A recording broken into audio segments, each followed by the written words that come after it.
Hello friends, it's Saturday evening. தைப்பூசத்துக்கு முந்தின நாள் எடுத்த வீடியோ. மறுநாள் தைப்பூசங்கிறதுனால ஸ்கூல் விட்டு வந்த உடனே பூஜை சாமான்லாம் தேய்ச்சலாம் எடுத்து வச்சுட்டு இருந்தேன்.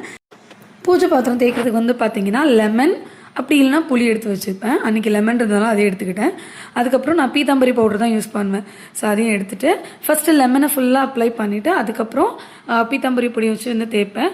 ஸ்க்ரப் எதுவுமே யூஸ் பண்ண மாட்டேன், நம்ம கைட்டு தேய்க்கிறது தான்.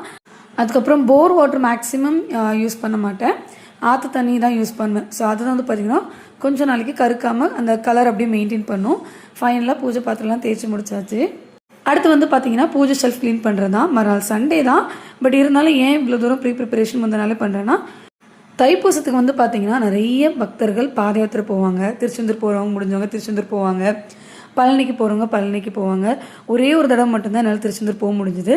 இந்த தடவையாவது போகலான்னு பார்த்தோம், பட் சில தவிர்க்க முடியாத காரணங்களால் போக முடியலை. சரி, எங்கே பார்த்தாலும் முருகர் தானே அப்படின்னு சொல்லிட்டு பக்கத்தில் இருக்க கோயிலுக்காவது போயிட்டு வந்துடலான்னு பிளான் பண்ணோம். அதனால தான் முந்தனாலே இந்த ப்ரிப்பரேஷன்லாம் செஞ்சு வச்சோம். மறுநாள் காலையில் வீட்டில் சாமி கும்பிட்டுட்டு பாத்திரத்தை கிளம்புறதுக்கு டைம் கரெக்டாக இருக்குமே இவ்வளோ ரெடி பண்ணிட்டு இருந்தேன். அன்றைக்கி ஸ்கூல்லேருந்து வரும்போதே தேவையான வெஜிடபிள்ஸும் வாங்கிட்டு வந்துட்டேன். பேசிக்கான வெஜிடபிள்ஸ் இல்லைனாலே நமக்கு ஃபஸ்ட்டு கிச்சனில் வேலை ஓடாது.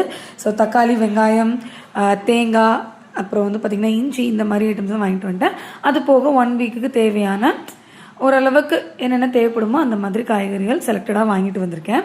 மோஸ்ட்டாக காய்கறிலாம் வாங்கிட்டு வந்தோடனே எடுத்து வச்சுருவோம்.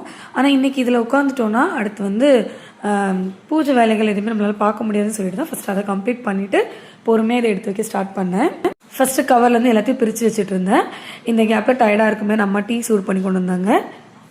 டீயை குடிச்சிட்டே காய்கறிலாம் எடுத்து வச்சாச்சு. என்னென்ன வாங்கியிருக்கேன் பார்க்கலாம். கத்திரிக்காய், அப்புறம் சீனவரிக்காய், பீன்ஸ், கேரட், லெமன், பச்சை மிளகா, அப்புறம் முள்ளங்கி, சவ், இது பார்த்திங்கன்னா கொடமிளகா, அப்புறம் நெல்லிக்காய், வாழைத்தண்டு ரொம்ப நாளுக்கு அப்புறம் கிடச்சிது. பட் ஒரு பீஸோட ரேட் பார்த்திங்கன்னா 12 rupees சொன்னாங்க. பரவாயில்ல, எல்லாம் தண்டாக இருந்துன்னு வாங்கியாச்சு. அதுக்கப்புறம் ஒரு கார்ன் வாங்கினேன், பிள்ளைங்களுக்கு ஸ்நாக்ஸ்க்கு செஞ்சு கொடுத்துக்கலான்ட்டு. தேங்காய், அப்புறம் மல்லி இலை, புதினா, இஞ்சி இதெல்லாம் தனித்தனியாக க்ளீன் பண்ணி அதை கண்டெய்னர்ஸில் எடுத்து வச்சாச்சு. நீ அப்படியே ஃப்ரிட்ஜில் இதை ஸ்டோர் பண்ணிட வேண்டியதான். அப்புறம் இப்போ ரீசெண்டாக மாமா வீட்டுக்கு போயிருந்தபோது இந்த இட்லி பொடி டேஸ்ட் பண்ணேன். கார்லிக் இட்லி பொடி டேஸ்ட் ரொம்ப பிடிச்சிருந்தது. நாச்சாஸ் பிராண்டோட கார்லிக் இட்லி பொடி. இட்லி பொடியெல்லாம் எப்போவுமே வீட்டில் செய்கிறது தான், வெளியெல்லாம் வாங்க மாட்டோம். கருப்பு உளுந்து போட்டு நம்ம வீட்டிலேயே ஹெல்த்தியாக செய்கிறது தான். கருவேப்பிலெல்லாம் போட்டு செய்கிறதுனால அதையே தான் ப்ரிஃபர் பண்ணுவோம், வெளியே இருக்க பொடி ப்ரிஃபர் பண்ண மாட்டோம். பட் இந்த தான் டேஸ்ட் பிடிச்சதுனால ஆசைக்காக வாங்கிட்டு வந்தாச்சு. பார்ப்போம் எப்படி இருக்குன்னு. ஃபைனலாக முருகரோட ட்ரெஸ்ஸையும் வாஷ் பண்ணி காய வச்சுட்டு மறுநாள் தைப்பூசங்கிற நிம்மதியோட இந்த டேவை கம்ப்ளீட் பண்ணி ரெஸ்ட் எடுக்க போயாச்சு.